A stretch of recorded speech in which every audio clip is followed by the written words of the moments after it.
Di balik megahnya pangkat dan seragam kebesaran yang melambangkan pengayom masyarakat, tersimpan kisah kelam para jenderal polisi yang harus menghadapi jerat hukum akibat pelanggaran berat. Mulai dari skandal narkoba yang mencoreng institusi, penghapusan red notice demi melindungi buronan, hingga pembunuhan keji yang mengguncang publik. Nama-nama besar jenderal polisi ini dalam sekejap runtuh dari puncak kekuasaan dengan cara yang begitu tragis. Kamu pasti masih ingat dengan Irjen Teddy Minahasa. Irjen Teddy Minahasa pernah dikenal sebagai salah satu perwira terbaik Polri. Namun karir gemilangnya runtuh ketika ia ditangkap pada Oktober 2022 karena terlibat dalam skandal peredaran narkoba. Teddy yang saat itu menjabat sebagai Kapolda Sumatera Barat dan baru saja dipromosikan sebagai Kapolda Jawa Timur, terbukti menyalahgunakan kekuasaannya dengan menjual barang bukti sabu-sabu seberat 5 kg yang seharusnya dimusnahkan. Bukti kuat berupa aliran komunikasi dan kerjasama dengan oknum lain menguatkan dugaan bahwa ia memanfaatkan posisinya untuk meraup keuntungan dari jaringan narkoba. Pemecatan Teddy dari institusi Polri menjadi salah satu tindakan tegas yang diambil di era Kapolri Jenderal Listio Sigit Prabowo dan Presiden Joko Widodo. Setelah menjalani sidang etik, ia pun dipecat dengan tidak hormat karena mencoreng nama baik kepolisian.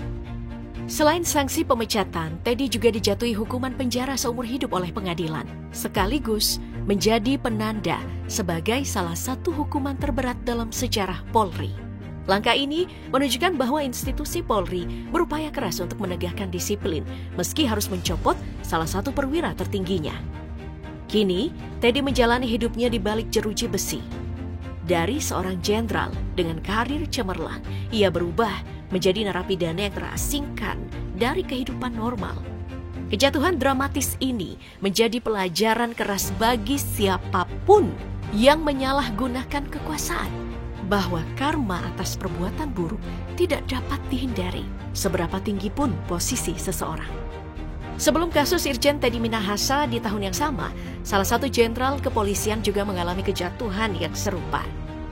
Jenderal itu bernama Ferdy Sambo. Irjen Ferdy Sambo yang pernah menjabat sebagai Kepala Divisi Profesi dan Pengamanan Propam Polri jatuh dari puncak kekuasaannya setelah terungkap menjadi dalang pembunuhan ajudannya sendiri, Brigadir Nofriansyah Yosua Huta Barat pada Juli 2022 yang lalu. Tragedi ini terjadi di rumah dinasnya di Kompleks Duren 3, Jakarta Selatan, dengan motif pembunuhan yang hingga kini masih memancing spekulasi publik.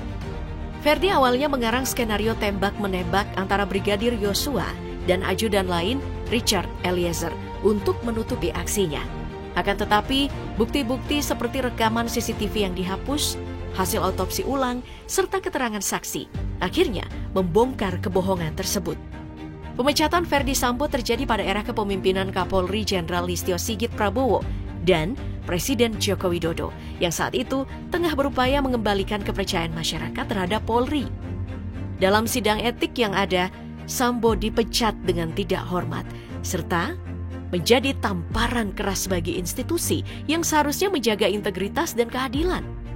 Pengadilan pun menjatuhkan hukuman mati kepada Sambo, meski langkah ini menuai pro dan kontra di tengah masyarakat. Dan pada akhirnya, hukumannya diubah menjadi penjara seumur hidup. Namun, sanksi berat ini menunjukkan keseriusan pemerintah dalam menangani penyalahgunaan kekuasaan oleh aparat hukum. Dampak dari kasus Ferdy Sambo begitu besar dan semakin diperparah dengan desas-desus Sambo sebagai bagian dari Konsorsium 303, bisnis gelap perjudian. Akibatnya, citra Polri yang sudah terguncang oleh skandal-skandal Polri di tahun-tahun sebelumnya semakin dan menjadi semakin memburuk. Tragedi Duren 3 menjadi simbol bagaimana arogansi dan penyalahgunaan wewenang di level tertinggi bisa menghancurkan institusi kepolisian dari dalam. Kasus ini mendesak dilakukannya reformasi besar-besaran di tubuh Polri, termasuk evaluasi sistem pengawasan internal dan promosi jabatan untuk mencegah terulangnya kejahatan serupa. Kini, Nasib Ferdi Sambo berubah drastis dari seorang jenderal yang dihormati menjadi narapidana dengan hukuman seumur hidup. Meski begitu, masih ada perdebatan di kalangan publik tentang apakah Sambo benar-benar ditahan di rutan atau tidak. Alvin Lim, seorang pengacara yang mengaku pernah dipenjara di tempat yang sama dengan Ferdi Sambo di Lapas Salemba, mengaku kalau Ferdi Sambo tidak benar-benar ditahan di dalam penjara. Itu si Sambo itu tidak pernah tidur di dalam penjara, Pak. Jadi di dalam Lapas Salemba, di kantor KPLP di atas. Kurang lebih 2 tahun sebelum kasus Irjen Teddy Minahasa dan Irjen Ferdi Sambo terungkap, Indonesia juga pernah digegerkan dengan skandal Jenderal Polisi Irjen Napoleon Bonaparte. Irjen Napoleon Bonaparte yang pernah menjabat sebagai Kepala Divisi Hubungan Internasional Polri menjadi pusat perhatian nasional ketika ia terbukti menerima suap sebesar 6 miliar rupiah. Uang yang diterima dari Joko Chandra, buronan kasus korupsi Bank Bali, merupakan uang suapan agar Irjen Napoleon Bonaparte menghapus red notice Joko Chandra dari sistem Interpol. Kasus ini pun terungkap pada tahun 2020 lalu saat berbagai bukti termasuk aliran dana dan dokumen transaksi mengaitkan Napoleon dengan skandal yang mengguncang institusi Polri. Hal ini membuat Bonaparte menjadi salah satu contoh kasus yang mencerminkan penyalahgunaan kekuasaan yang mencoreng nama besar kepolisian. Namun, keputusan terhadap Irjen Napoleon dianggap janggal. Kenapa? Irjen Napoleon dijatuhi hukuman 4 tahun penjara oleh pengadilan. Namun, hasil sidang etik, ia tidak dipecat sebagai polisi. Namun skandal Napoleon tidak berhenti sampai di situ. Saat menjalani hukumannya di penjara, ia juga terlibat dalam kasus penganiayaan terhadap tahanan lain, Muhammad Kece, yang dituduh melakukan penistaan agama. Perbuatan ini pun semakin memperburuk citra Napoleon di mata publik, memperlihatkan bagaimana penyalahgunaan kekuasaan tidak hanya menghancurkan karirnya, tetapi juga melukai kepercayaan masyarakat terhadap penegak hukum.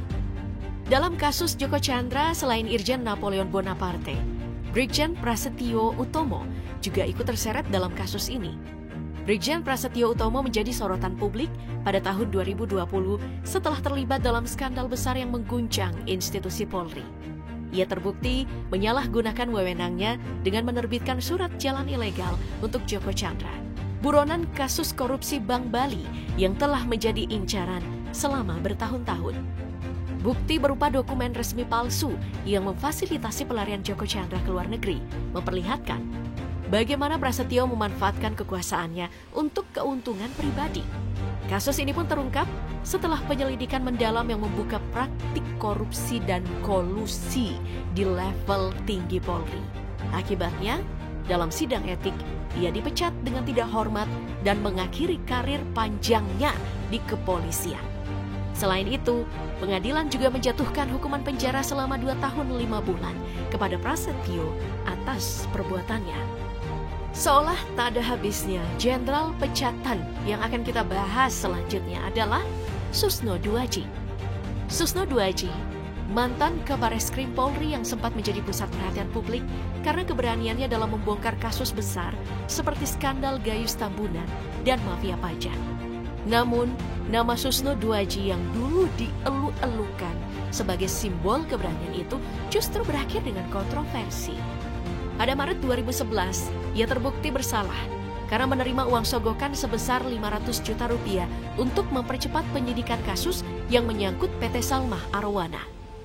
Di era Kapolri Jenderal Timur Pradopo dan Presiden Susilo Bambang Yudhoyono, Susno Duaji dipecat dengan tidak hormat dari institusi Polri setelah dinyatakan bersalah. Pengadilan menjatuhkan hukuman 3 tahun 6 bulan penjara dan denda 200 juta rupiah kepada Susno yang menandai kejatuhan salah satu sosok yang pernah dijuluki sebagai pembersih di tubuh kepolisian itu. Kasus-kasus yang melibatkan para jenderal polisi yang tersandung penyalahgunaan kekuasaan ini menyisakan ironi yang mendalam. Di balik pangkat tinggi dan sumpah pengabdian kepada negara, integritas seharusnya menjadi landasan utama. Namun, kenyataan pahit memperlihatkan bahwa tidak semua yang berseragam itu memiliki komitmen yang sama terhadap keadilan. Harapan untuk reformasi Polri ke depan kini berada di tangan pemimpin-pemimpin yang berani menata ulang institusi ini. Reformasi harus lebih dari sekadar slogan, melainkan langkah konkret untuk menciptakan sistem pengawasan yang ketat, memperkuat budaya transparansi, dan menjamin promosi berbasis integritas. Polri di masa depan harus menjadi pelindung sejati rakyat, bukan sekadar simbol kekuasaan yang mudah tergoda oleh keuntungan pribadi. Ini bukan hanya demi memulihkan kepercayaan masyarakat, tetapi juga demi mewujudkan institusi kepolisian yang benar-benar mampu menjaga keadilan dan keamanan negara.